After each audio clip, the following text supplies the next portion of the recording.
Hablé con la Federación Navarra para ver si podía jugar con los equipos masculinos, con los chicos de mi edad, pues con 7, 8, y no me dejaron.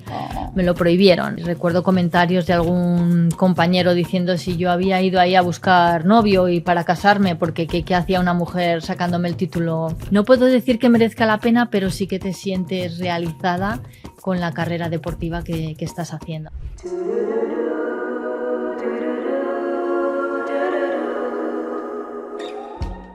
Hola, bienvenidos a Football Love. El día de hoy, una española, amante del fútbol, que la vida la terminó trayendo acá, a los Estados Unidos, desde los banquillos como entrenadora o ahora a través de la cámara y con un micrófono en los medios de la comunicación. Esta es la historia de Natalia Strain.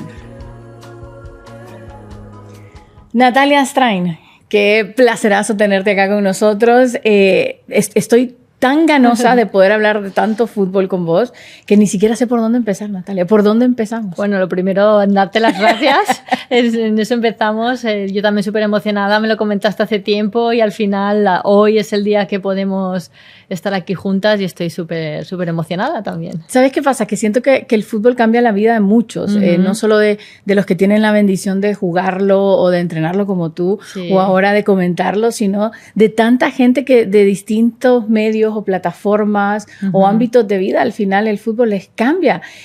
¿Cómo ha evolucionado increíblemente el fútbol en los últimos 20, 30 años, ¿no? Que tanta gente puede decir, vivo del fútbol. Y sobre todo yo creo también el acceso, ¿no? También en las pantallas, en diferentes formatos. Antes quizá era más complicado, antes ibas al campo o lo escuchabas por la radio y ya está, o una televisión daba ese partido, pero ahora quizá hay mucha más oferta, también es más accesible y eso hace que nos encante tanto y que todo el mundo esté tan enganchado y seamos tan fan del fútbol. ¿Qué le dijeron sus papás a aquella niña en Pamplona que de repente dijo, quiero dedicarme a una vida en el fútbol? Bueno, fue más complicado que eso. Yo tengo 2 hermanos mayores y mi padre siempre ha hecho deporte, nos ha enseñado a todos, pero la única que le siguió el ritmo del deporte fui yo. Curiosamente, cuando en España, pues todavía, pero en aquella época, pues lo más normal que el fútbol fuera practicado por hombres, ¿no? Entonces era muy raro ver a una chica jugar a fútbol, pero a mí me apasionaba. Mi madre siempre dice que nací con un balón debajo del brazo. O sea, no hay un momento concreto en el que hubo un antes y un después, porque siempre fue así. Siempre me encantó el fútbol, siempre me encantó jugar. Por suerte tenía amigos que jugaban a fútbol y podía jugar con ellos, pero no había equipo de fútbol femenino. No. Yo no podía jugar a nivel de partidos o federados como mis amigos, ¿no? Entonces yo jugaba con ellos pues por pasar el rato, pero yo también quería jugar en algún equipo, pertenecer a un equipo, jugar torneos y hablé con la Federación Navarra para ver si podía jugar con los equipos masculinos, con los chicos de mi edad, pues con 7, 8 y no me dejaron. Me lo prohibieron, no, que si no sé qué, tal. Entonces yo ahí pues seguía peleando y peleando hasta que hubo un señor que para mí es casi como mi segundo padre, que de nombre es Iñaki Artola, que él tenía una hija que jugaba fútbol, era de una comunidad autónoma al lado de la nuestra, de Guipúzcoa. Y entonces dijo, voy a formar el primer equipo de fútbol femenino en Navarra. Entonces hizo un anuncio en el periódico y allá fuimos un montón de chicas y al final de más de 200 pues seleccionó a 20 para empezar el equipo y ahí estaba yo con la edad mínima, 14 años era la edad mínima para poder jugar. Yo era la más chiquitilla del equipo, la más joven. Y empecé a jugar, entonces empezamos con ese equipo, jugamos en otras comunidades porque en Navarra solo había ese. Y ascendimos a primera división, o sea, yo con 14, 15 años estuve jugando en la primera división contra mujeres de 20 y pico, 30 años, pero era porque no había tantas categorías antes. ¿De qué jugabas? Yo a veces de central y a veces de mediocentro, por delante de la defensa, que en algunos países le ponen como el 5 y nosotros en España le decimos como 6.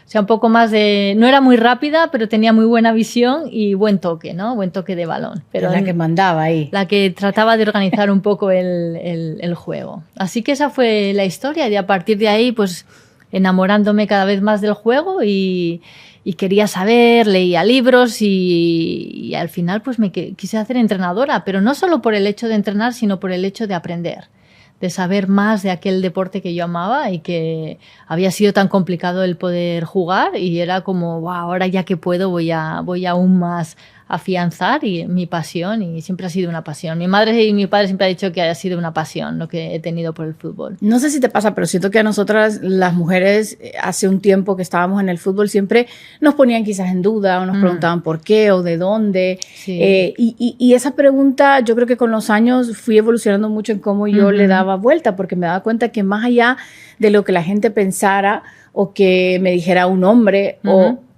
una mujer, era lo que yo misma sentía de mí. Claro. ¿Vos en algún momento sentiste alguna limitante o siempre supiste que de repente esa era tu vocación, ir al fútbol y no había nada, ni un libro que te detuviera, ni nada que pudiera frenarte? Sí, bueno, siempre ha habido muchas barreras, ¿no? Desde lo que te comento, de no poder jugar.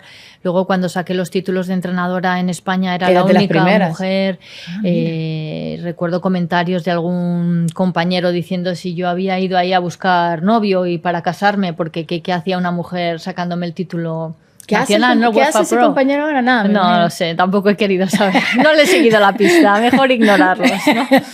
Bueno, le mandamos un saludo. Sí, gracias. Así que siempre muchos comentarios. O sea, yo siempre he dicho que a la mujer que nos gusta el fútbol nos gusta de verdad, porque hemos tenido que salvar tantas dificultades que si fuera algo efímero, algo no muy profundo, hubiéramos abandonado hace muchísimo tiempo por todas estas complicaciones. Sí. Y yo siento que en los últimos años, Natalia, o sea, porque antes entramos al fútbol a hablar de fútbol masculino, pero ahora estamos hablando de fútbol femenino y cada vez más se abre el ecosistema en general. Estoy hablando de las distintas confederaciones también a nivel local y uno lo va viendo. Vas a una cancha, en la comunidad donde yo vivo, por ejemplo, vas a una cancha, hay niños jugando fútbol y ya hay parte solo de niñas, que antes no había eso. Y al final del día le siguen motivando, incentivando a los padres también a meter a las niñas a jugar fútbol y a las nenas a querer hacerlo. Claro, yo creo que es un paso súper importante. Ya está más normalizado el ver a chicas, niñas, mujeres jugar a fútbol. El siguiente paso es ver a más mujeres entrenadoras cada vez. Sí que es difícil ver a mujeres entrenadoras entrenando a fútbol masculino, que eso sería también el siguiente progresión. Y lo que a mí me apasiona de este mundo de los medios de comunicación es que ahora vemos mujeres no solo comentando fútbol femenino, sino comentando masculino. Y a mí eso me parece una locura de bien, ¿no? Porque es sensibilizar y acostumbrar a la gente que pueden ver un partido de fútbol masculino y que haya una mujer, una voz femenina narrando, comentando, ¿por qué no? Y antes yo creo que eran ámbitos muy restringidos en el que, bueno, es mujer, pues quizá que comente fútbol femenino. No, soy mujer y voy a comentar masculino, ¿no? Entonces eso me parece como que poco a poco se está abriendo todo muchísimo y es muy positivo. A mí me encanta verlo en el arbitraje y no tengo nada en contra de los hombres arbitrando, pero siento que las mujeres tienen ¿sabes? Como al final tenemos que ser conscientes de las cosas que aportamos, que son distintas. Y la mujer tiene como ese extra que siento que cuando está arbitrando un partido, no sé, siento que lo hacen a un gran nivel también, están pendientes de los detalles. Tienen un poco también, que debería ser ventaja para ellos, tendemos a hablar mucho antes de empezar a mostrar tarjetas, el hombre va más directo con la tarjeta, no sé, o sea, al final seguir involucrándonos en distintas plataformas. Hay ya muchas mujeres presidentas de clubes y van a ir llegando, yo creo que todavía más en distintas posiciones al final del día. Yo creo que ahí es súper acertado lo que comentas sobre el arbitraje y también mujeres en puestos de poder, ¿no? Porque a veces quien toma las decisiones son solo hombres y a veces es difícil que ahí den cabida a que mujeres puedan entrar en alguna parte del organigrama en el club, ¿no? Teniendo mujeres que están en el poder, a veces es más fácil que entiendan que por qué no puede haber también otra mujer dentro del organigrama, ¿no? Y haciendo pues como entrenadora, como presidenta, como lo que sea, ¿no? ¿Sentís que sacrificaste mucho por esta carrera? Pues sí, yo creo que sí. La vida como entrenadora no ha sido dura, no lo voy a decir que no, más que nada porque he estado muy lejos de mi familia siempre.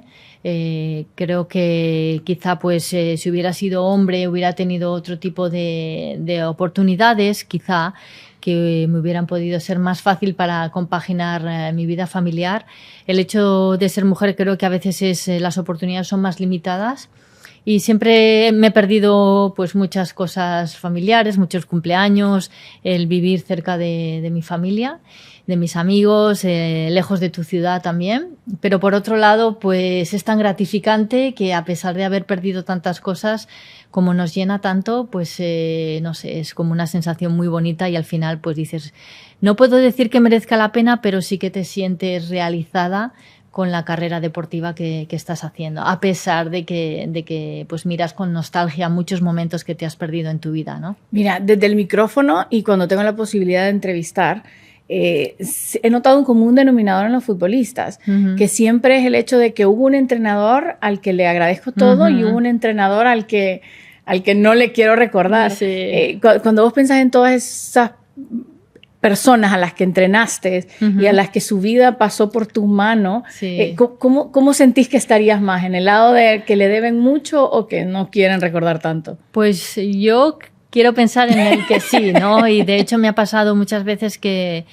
vuelvo a casa, Pamplona, de la ciudad donde soy, donde empecé entrenando, y a veces me paran hombres que ya son hombretones mayores, porque mi primer equipo fue masculino, el que entrené, y yo, ¿no te acuerdas de mí? No, pues soy tal y me entrenaste cuando tenía 12 años y tal. Y dice, oh, y esos detalles ya te hacen el día feliz, ¿no? Y me ha pasado también muchas jugadoras después con el tiempo de que te escriben o conectas y por supuesto que habrá alguien que no le hayas gustado. Es que tiene que ser difícil, porque ¿no? es complicado. Al final es gestionar personas, ¿no? No deportistas, no son jugadoras, no solo es una posición en el campo, son personas con todo lo que tenemos, ¿no? A nivel emocional, a nivel personal, a nivel deportivo.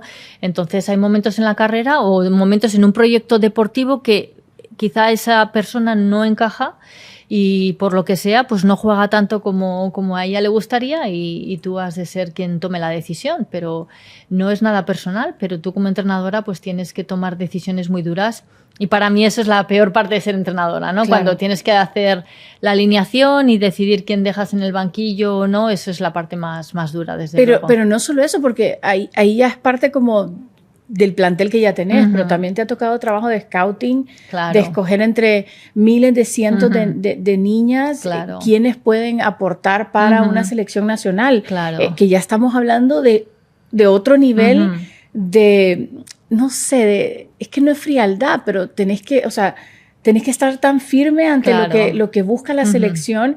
¿Cómo haces para no sentirte afectada quizás con las historias? Porque de repente hay una historia de una niña que ha trabajado, que se ha esforzado, pero no entra en ese plantel que podrías estar armando. Afectada vas a estar siempre. Yo lo paso muy mal. Yo soy una persona con mucha empatía y muy sensible y esa parte va a estar siempre ahí, ¿no? Pero al final tienes que centrarte en el proyecto. En el caso que nombras de la federación, por ejemplo, la selección de Estados Unidos, U17, pues era estas características. Teníamos muy especificado y detallado por posición qué perfiles buscábamos, entonces era más, bueno, pues es ese perfil, sí, no, era no tanto una decisión emocional, sino era más si encajaba a nivel de cualidades, ¿no? Técnicas, tácticas, psicológicas, todo. Pero siempre lo vas a pasar mal. Y no solo con las que no puedes llamar, sino también cuando estás jugando un partido y miras al banquillo, todas están con ojitos brillantes que quieren jugar y tú quieres lo mejor para ellas porque al final, como entrenadora, eres facilitadora. Tú lo que quieres es ayudar a la jugadora, ¿no? A que sea mejor, a que tenga oportunidades, a que tenga un futuro, pero hay momentos en que tienes que decidir. Bueno, muchas de esas sub-17 que tú mencionas siguen hoy en día, ¿no? Sí, siguen. Recientemente estuvieron con la sub-20, que consiguieron la medalla de bronce, y muchas de ellas están en la NWSL, jugando a nivel profesional, así que imagínate, las veo ahí, y eso es un poco cuando te preguntaban, bueno, ¿ha sido exitosa, no exitosa? Yo digo, mira, el éxito para este tipo de edad no es a corto plazo, es cuando un día veamos a estas jugadoras jugar en la NWSL o en el primer equipo, ¿no?, de la selección de Estados Unidos. Y lo están haciendo, así que eso es lo que quizá a largo plazo estamos viendo que sí, fue acertado y ellas se lo han ganado, ¿no? Y el crecimiento que las ves, al final te sientes como parte de su vida, ¿no? España sabemos que en el fútbol no sé si decir historia corta, porque no es corta, ya es más larga, sobre todo en el ámbito masculino, pero ahora en el femenino también está aportando lo suyo. Pero a donde vos mires hay jugadoras o jugadores españoles, hay técnicos. La cantidad de técnicos españoles por América es impresionante.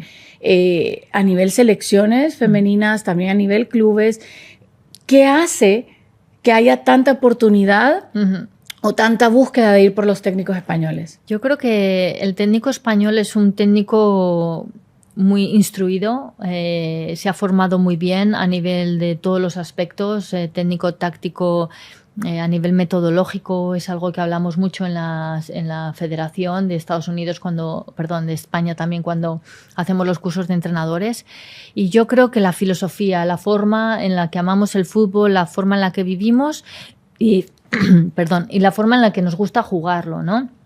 Entonces yo creo que es un poco filosófico, es no solo fútbol, sino para nosotros también es un estilo de juego muy específico, y yo creo que eso también es exportable, y cuando vas a otros países también les gusta que alguien aporte ese tipo de estilo de juego, ¿no? Quizá un poquito diferente, un poco más en ese buen trato del balón, en salir jugando, en un poco más un fútbol más combinativo. Entonces yo creo que cuando te contratan en otros países les gusta que aportes eso al juego del país en cuestión, ¿no? Que puede tener otras características, pero se complementa muy bien con el fútbol combinativo. Yo soy fanática del fútbol en general. El combinativo me gusta hasta cierto punto, pero yo necesito un poco más de verticalidad. A mí me encanta el juego directo, y creo que esa ha sido como la siguiente evolución de los técnicos, equipos o jugadores o planteles que se van adaptando, es que sepan hacer las dos. Claro. Que no tengas que negarte a la otra. O sea, si ves que el equipo no sale y que tocas, tenés 80 de posesión y no has tirado ni un arco, andate directo. Claro, pero esos técnicos que solo hacen eso no son los técnicos que son exitosos, ¿no? Y yo creo que se confunde también el juego combinativo con un juego plano, que no. Entonces yo entiendo juego combinativo a querer tener el dominio del partido y del juego con el balón, pero no tiene por qué ser a través de 500 pases, sino tienes que entender la situación del juego. Habrá momentos que te interesa tener el balón y jugar atrás, o habrá momentos en que tú ves el espacio y quieras jugar vertical al espacio, ¿no? Y yo creo que tenemos Josep Guardiola para mí es el máximo exponente, es mi ídolo, y vemos cómo su evolución en el Barcelona, luego se fue al Bayern y ahora en el City, en la Premier, en la liga más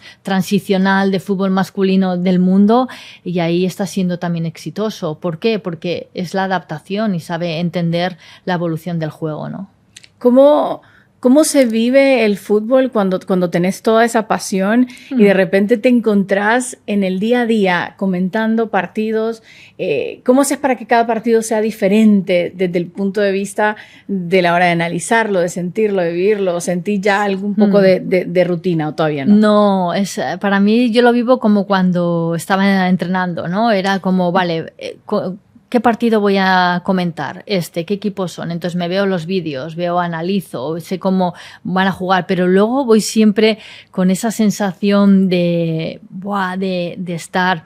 Vamos a ver qué nos ofrece el partido, vamos a ver qué podemos comentar, qué detalles. Y es algo que no está bajo tu control. O sea, tú te puedes preparar datos, te puedes saber cómo juegan los equipos, pero luego hay esa parte de sorpresa, de ese amor que nos genera el fútbol, es porque siempre es algo que no podemos esperar. Puede haber que el rival que siempre va ganando, de repente ese partido pierde, ¿no? Y eso es lo que hace tan maravilloso el fútbol. O sea, que siempre hay esa capacidad de sorpresa en los partidos que comento, porque siempre voy con a ver qué pasa hoy, ¿no? A ver qué podemos ver y qué podemos contar a la gente, ¿no? Quizá una forma, un movimiento de este equipo, pues vamos a ser capaces de explicarlo a la gente también y que la gente pueda pues verlo, ¿no? Y entenderlo. Creo que esa es una de las cosas que me fascina escucharte comentando un partido, que tenés la facilidad de saber explicar lo que está ocurriendo de una manera tan directa Y a la vez siempre tenés esa facilidad de regresar al hilo conductor de donde estabas,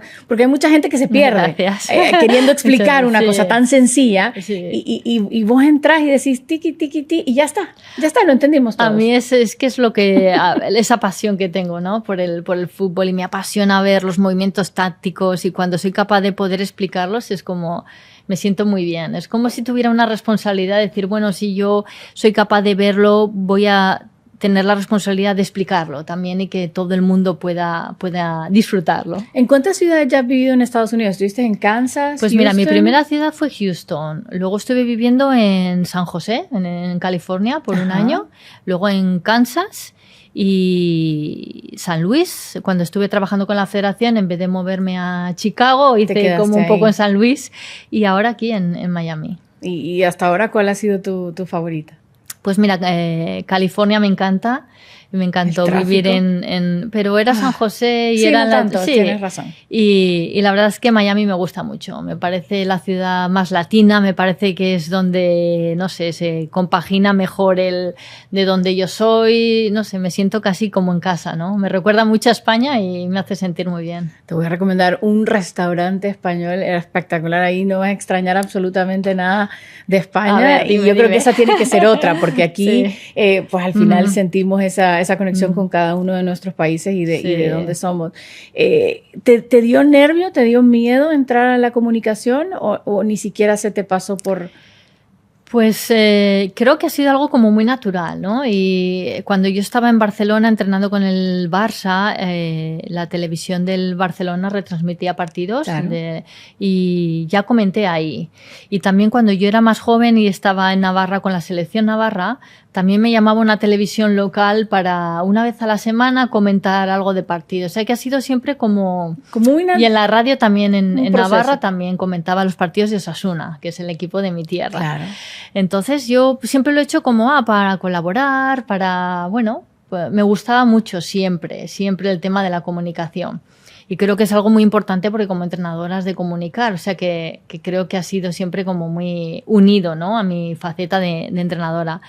Pero cuando Telemundo me dijo para poder en los Juegos Olímpicos de Tokio, fue la primera vez que colaboré con ellos, aquí desde Miami, me encantó. Y luego me pareció que era una comunidad que ayudaba mucho, todo el mundo es súper agradable, todo el mundo te ayuda en todo. Entonces se me hizo como muy fácil también con la ayuda, ¿no? Y ya cuando me dijeron, no, para Qatar, yo, wow, mundial masculino, Amelia Valverde y yo fuimos, las dos únicas mujeres en un ambiente de fútbol masculino, además en Qatar, con toda la controversia que existía con el tema de las mujeres, ¿no? Dije, guau, esto es súper revolucionario, vamos a ir allá y a dar guerra, ¿no? Y fue increíble, y así poco a poco Telemundo pues me fue llamando para diferentes eventos, y al final pues el año pasado me uní a ellos como pues de full time, ¿no? Y aparte de eso, el año pasado tuviste el mejor verano de tu vida. No solo yo creo que a nivel profesional, sino que seguramente personal, porque parte de ese inicio del fútbol femenino en España, vos sabés que zanjaste algo, o sea, claro, ese éxito es tuyo también. Hay muchas jugadoras que yo había entrenado, estaban ahí jugando, ¿no? Ese partido de la final. Y lo que dices, España quizá ha florecido un poco reciente, pero el trabajo está ahí. Nosotras sabemos todo lo bien que se ha trabajado en el fútbol femenino español, pero le faltaba conseguir algo grande, ¿no? Y en las categorías inferiores, sub-17, sub-20, sub-19, sub-23, España estaba ganando casi todo a nivel europeo, a nivel mundial, pero faltaba ese gran triunfo con la absoluta. Entonces fue como no sé, la guinda del pastel.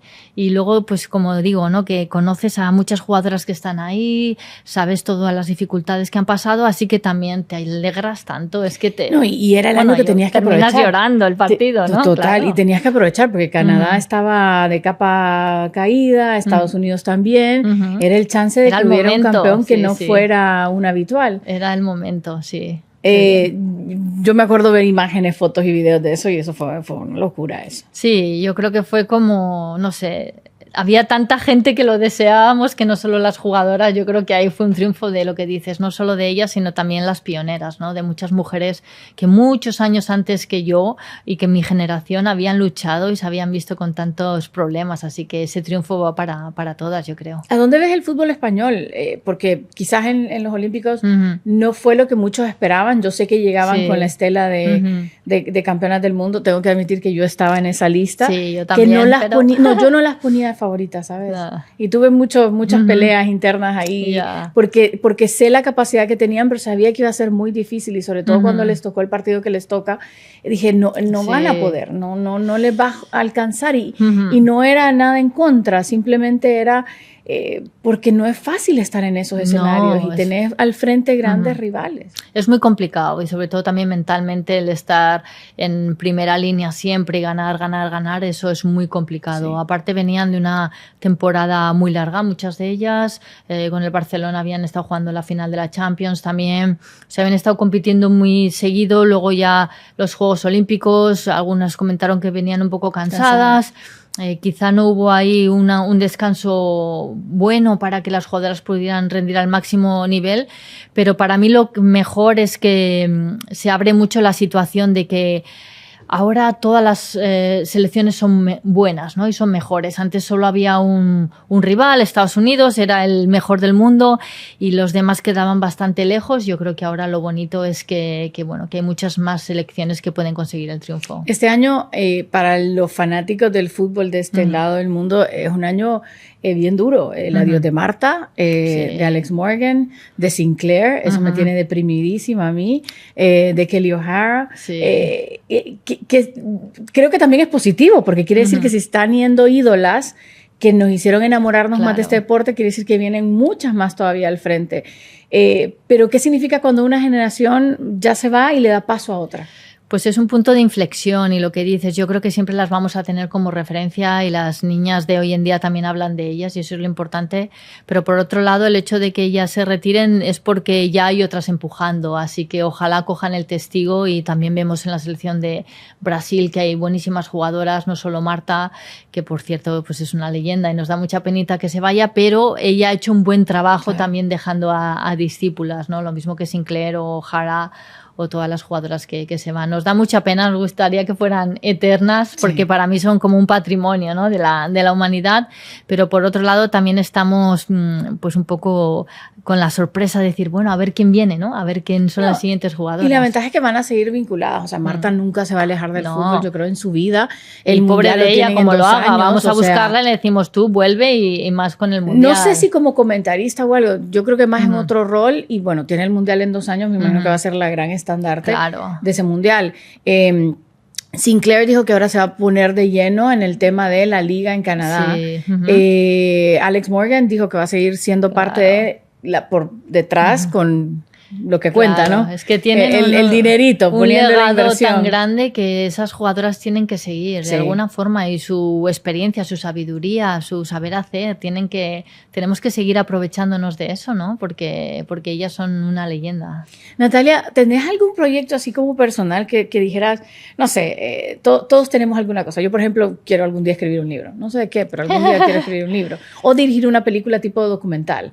Esas serían como las cosas que se me ocurren. ¿Tenés algo así que vos digas, quiero en un futuro dedicarme a o hacer algo tal vez? Pues quizá, mira, yo el hecho de conseguir comentar los partidos con Andrés Cantor y Manuel, para mí ha sido ya como, wow, algo que quizá no hubiera esperado nunca, y tener la oportunidad de viajar con ellos el pasado verano también a los Juegos Olímpicos fue maravillosa.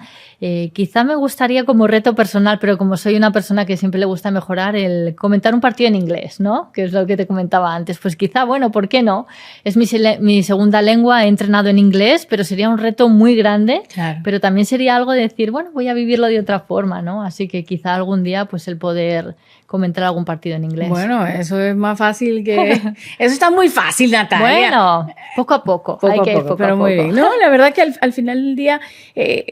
la gente siempre piensa, tú mencionabas antes un poquito lo del tema del éxito, ¿no? Y yo siempre he creído que el éxito tiene distintas versiones de donde lo ves, el éxito que la gente ve sobre vos y el que vos sentís sobre uno. Sí. Y a veces el éxito para una persona sobre todo en este año y época en la que estamos, con tanta lucha contra todas las enfermedades mentales, puede ser el solo levantarse de la cama. O sea, ese puede ser el gran éxito de una persona. Pues sí. Y para otros, conseguir y aspirar a grandes cosas. Y al final del día es lo que uno verdaderamente siente sobre el esfuerzo que le está poniendo a cada una de las cosas que hace. Eso está clarísimo. O sea, ¿no? Al final, cada uno tiene sus situaciones en la vida, ¿verdad? Que no sabemos, así que sus retos y sus desafíos. Así bueno, que... y el fútbol yo creo que ha sido también una buena ventana para ese tipo de temas, sobre todo hoy en día con tantas fundaciones o futbolistas que salen vocalmente a decir, o atletas en general, porque la verdad que tampoco ha sido solo de fútbol, pero atletas que dicen no estoy bien, no lo estoy pasando bien, necesito ayuda,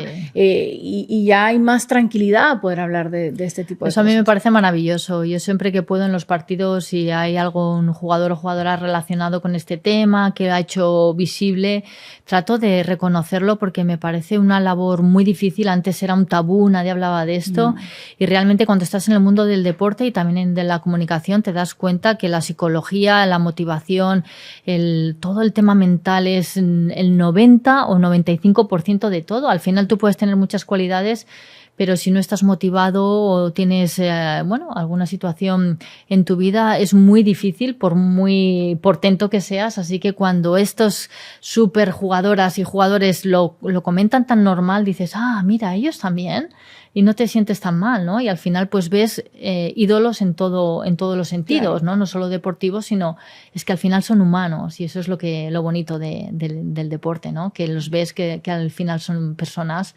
normales como tú y que también han tenido sus dificultades. Totalmente. Natalia, el fútbol te ha dado muchísimas cosas, pero si tuvieras que mencionar una que ha sido como la más grande que te ha dado, ¿cuál sería?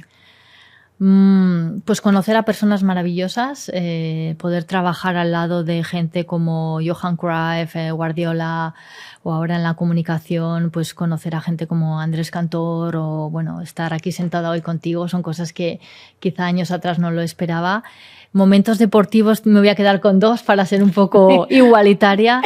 La final del Mundial de Qatar, de Argentina con Francia, no son ninguna de mis selecciones, por supuesto yo iba con Argentina por Messi.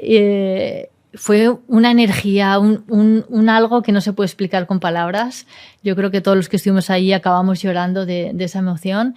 Y la final del Mundial del pasado verano de Australia-Nueva Zelanda por España, también una emoción maravillosa por el hecho de ver a las jugadoras conseguir tanto, ¿no? A tu país al final del día, o sea, eso tiene que ser mágico. Natalia, me encantó, podríamos seguir por horas platicando, chambreando. Ojalá de verdad que todos tus deseos y sueños se cumplan y que este país te siga dando grandes cosas. Sí, gracias por la oportunidad. Y que no te vayas pronto a Miami, que te quedes por aquí por mucho años. Gracias por tu oportunidad, encantada. Me gusta mucho compartir estos momentos y ver el lado humano también de compañeras como tú, que también lo haces muy bien, también te admiro en todo tu trabajo, así que ojalá las dos sigamos mucho tiempo dando guerra, ¿no? Amén. Dale. Gracias, Natalia. Gracias.